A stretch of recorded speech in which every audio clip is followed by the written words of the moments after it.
Welcome back to my channel.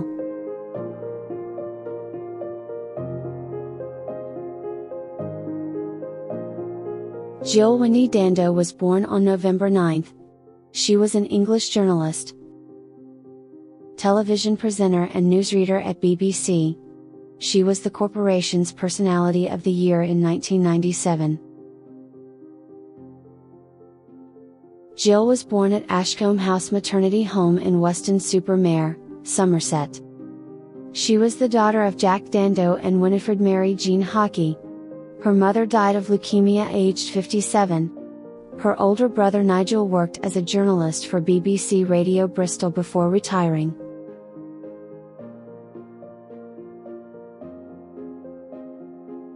Jill was raised as a Baptist and remained a devout follower. When she was 3 years, she had heart surgery due to a hole in her heart and a blocked pulmonary artery. Jill was a member of Weston-super-Mare Amateur Dramatic Society and Exeter Little Theatre Company, with whom she appeared in plays at the Barnfield Theatre. Her first job was as a trainee reporter for the local weekly newspaper, the Weston Mercury, where her father and brother worked.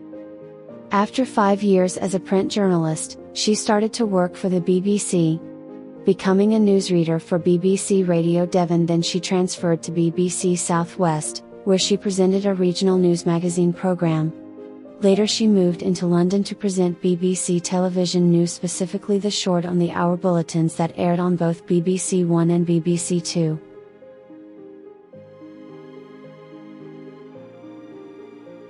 Jill dated BBC executive Bob Wheaton and later the gynecologist Alan Farthing, who was Queen Elizabeth's personal physician. Farthing was separated from his wife at the time. A couple of months after Farthing's divorce was finalized, the couple announced that they were engaged. Their wedding was set to take place on 25th of September. On the morning of April 26, 1999, the 37-year-old Jill left Farthing's home in Chiswick. She returned home by car, to the house she owned at 29 Gowan Avenue, Fulham. She had lived in the house, but by April 1999 was in the process of selling it and did not visit it frequently. As Jill reached her front door at about 11:32, she put her keys in the lock to open the front door. She was then grabbed from behind. With his right arm, the assailant held her and forced her to the ground. Then he fired a single shot at her left temple, killing her instantly. The bullet entered her head just above her ear, parallel to the ground, and came out the right side of her head. She was only shot once. Her body was discovered about 14 minutes later by neighbor Helen Dobley. Police were called at 11:47. Jill was taken to the nearby Charing Cross Hospital, where she was declared dead on arrival at 1:03 p.m.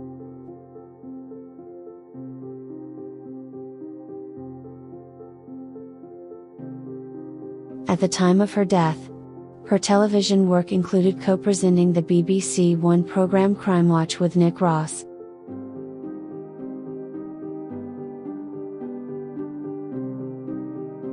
There has been many speculations and different theories to who committed the murder, but it has never been solved. Rest in peace, beautiful soul.